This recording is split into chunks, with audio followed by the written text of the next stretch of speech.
पाले हुए थे। वो इन कबूतरों के लिए घर में ही काजू, बादाम, अखरोट का दाना तैयार करता था। उसकी एक बीवी थी जिसका नाम नसीबो कैंची था। अरे बहू, जाकर देख मीठा कहाँ पर है। हांडी रोटी का सामान मंगवाना है, वो कब लेके आएगा और कब हांडी बनेगी। अरे सासू माँ, तेरे बेटे को कबूतर से फुर्सत मिलेगी तो वो कोई काम कर बैठेगा ना। बैठा होगा कबूतरों के लिए काजू, बादाम, अखरोट का दाना बना रहा होगा। लोग घर में खाने के लिए दाने नहीं है और ये नवाब साहब इन कबूतरों के लिए इतना महंगा दाना बनाता है। अब माँ तू उसको रोक दे, वरना वो कबूतरों के लिए तेरे घर के सारे बर्तन भी बेच दे बेगा। इसको तो मैं ठीक करती हूँ, तू जा इसे बुला कर आ। फिर नसीबो कैंची मीठे के पास आती है। चल मीठे, तेरी माँ तुझे बुला रही है, चल जा जा के हड्डी का सामान लेके आ जा। ओ बेगम, तुझे नजर नहीं आ रहा? कबूतरों के लिए काजू, बादाम, अखरोट का दाना तैयार कर रहा हूँ। अम्मा को बोल जाकर खुद ही बाजार से सामान लेकर आ जाए, मेरे पास टाइम नहीं है। ठूस ठूस के इनके मुंह में काजू बादाम का दाना ठूस।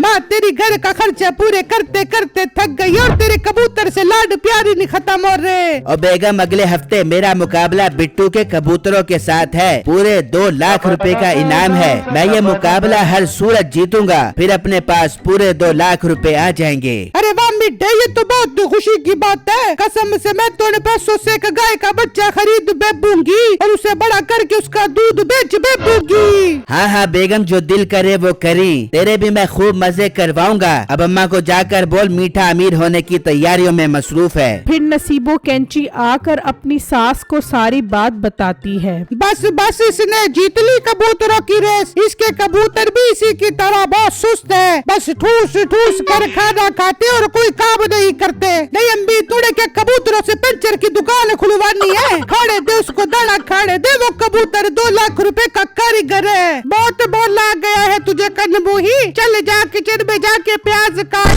मैं बाजार से गोश्त लेके आती हूँ। ये कहकर वो बाजार से सामान लेने चली जाती है, जबकि दूसरी तरफ बिट्टू भी अपने कबूतरों के लिए दाना तैयार कर रहा होता है। बिट्टू जी, मैंने आपके लिए नाश्ता तैयार कर दिया है। पहले नाश्ता कर ले, फिर कबूतरों को दाना भी डाल देना। नहीं नहीं बेगम, मुझे अपने नाश्ते से ज्यादा इन कबूतरों के नाश्ते का ख्याल है। पहले मैं इन्हें देसी घी और मक्खन का दाना खिलाऊंगा। जब इनका पेट भर जाएगा तो मैं आकर नाश्ता अपने पेट में डालूंगा। बिट्टू, आप हर वक्त इन्हीं का ख्याल करते रहते हैं, मेरी तो कोई परवाह नहीं है आपको। नहीं बेगम, ऐसी कोई बात नहीं है। तुम्हें तो पता है अगले हफ्ते मेरा मुकाबला मीठे के कबूतर के साथ है। फिर 2 लाख रुपए का इनाम जीतूंगा और तुम्हें बहुत सारी शॉपिंग करवाऊंगा उन पैसों से। ठीक है बिट्टू, इन्हें दाना खिलाकर आ जाए, मैं आपके लिए नाश्ता तैयार करती हूँ। फिर इस तरह एक हफ्ता गुजर जाता है और दोनों के मुकाबले का दिन आ जाता है। लोग भी मुकाबला देखने के लिए जमा हो जाते हैं। अच्छा, तो बिट्टू, तुम ये गंदी नस्ल का कबूतर लेकर आए हो मेरे कबूतर से मुकाबला करवाने के लिए। मैंने इस कबूतर को पिस्ते, बादाम और काजू खिलाकर तैयार किया है। तुम्हारे कबूतर को तो ये 1 मिनट में हरा देगा।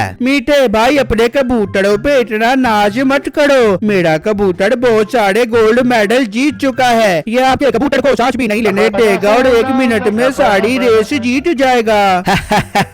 बहुत इतरा रहा है ना तू अपने कबूतर पर। अभी देखी मेरा कबूतर कैसे तेरे गोल मटोल फूले हुए मुंह को कैसे मजीद सुझा देता है। वो दोनों बहस कर रहे होते हैं तो एक आदमी माइक पर ऐलान करता है, बेटा बच्चों, get ready for कबूतर रेस। कबूतर race will be start after 2 minutes. So you get ready. So you both of you come on अपनी जगह पर। लो जी, ऐलान हो गया है। अब तैयार हो जाओ कबूतरों की रेस लगवाने के लिए। फिर मीठा और बिट्टू दोनों अपनी जगह पर कबूतर पकड़कर खड़े हो जाते हैं और रेस के शुरू होने का इंतजार करने लग जाते हैं। और जैसे ही वो रेस स्टार्ट करने का कहता है, दोनों अपने कबूतर छोड़ देते हैं। शुरू में तो मीठे का कबूतर बिट्टू के कबूतर से आगे होता है। ये सब देखकर मीठा बहुत खुश हो रहा होता है और बिट्टू का मुंह बन जाता है। है कि अब मीठा 2 लाख रुपए का इनाम जीत जाएगा। लेकिन फिर बिट्टू का कबूतर जोर पकड़ता है और मीठे के कबूतर से आगे निकल जाता है और अब मीठे का मुंह बन जाता है। फिर आखिरकार बिट्टू का कबूतर पहले वापस आ जाता है और मीठे का कबूतर बाद में वापस आता है। इस तरह बिट्टू ये मुकाबला जीत जाता है और बिट्टू को 2 लाख रुपए मिल जाते हैं। ये सब देखकर मीठे का तो मुंह ही उतर जाता है। हाजी मीठे भाई, अब पता लग गया ना, बड़ा आया था मेरे कबूतर से मुकाबला करने के लिए। बिट्टू हमें तो पता था तुम हर बार की तरह ये मुकाबला भी जीतोगे। अब अगले हफ्ते 5 लाख रुपए का मुकाबला है और इस बार बिट्टू तुम्हारा मुकाबला रज्जो कसाई के कबूतरों से करवाएंगे। नहीं पठान साहब, अगली बार भी मैं ही इस मोटे के साथ कबूतर का मुकाबला लगाऊंगा। मैं वादा करता हूँ अगली दफा मैं ही जीतूंगा। नहीं मीठे, तुम ये मुकाबला हार चुके हो। अब अगला मुकाबला रज्जो कसाई से ही करवाएंगे बिट्टू का। पठान साहब, आप मेरा मुकाबला बिट्टू के कबूतर से करवाओ। अगर मैं हार गया तो मैं अपने सारे कबूतर इसको दे दूंगा और अगर मैं जीत गया तो ये 5 लाख रुपए समेत अपने सारे कबूतर मुझे देगा। ठीक है, मुझे सौदा मंजूर है। ठीक है, अगर तुम दोनों राजी हो तो मुझे कोई एतराज नहीं है। अगले हफ्ते ठीक इसी जगह पर मुकाबला होगा।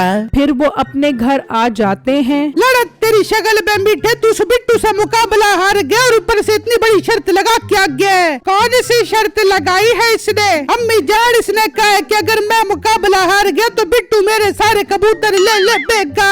और मीठे, तूने क्या हरकत की है? मुकाबला तू जीतने वाला नहीं है, तू अपने कबूतरों से भी जाएगा। अम्मी जान, आपका बेटा कोई आम चीज नहीं है। मेरे शैतानी दिमाग में ऐसा खरनैट किस्म का आइडिया आया है कि बिट्टू मुझसे कभी भी नहीं जीत पाएगा। मीठे, मुझे भी तो बता, तेरे शैतानी दिमाग में कौन सा आइडिया आ रहा है? बेगम, मैं मुकाबले से ठीक 1 दिन पहले बिट्टू के घर जाकर उसके कबूतरों को भंग की गोलियां खिला दूंगा। फिर उसका कबूतर उड़ ही नहीं सकेगा और मेरे पास 5 लाख रुपए समेत उसके सारे कबूतर आ जाएंगे। अरे वाह मीठे, आई लव यू, बहुत अच्छा आइडिया है। अब मजा आएगा मुकाबला जीतने का।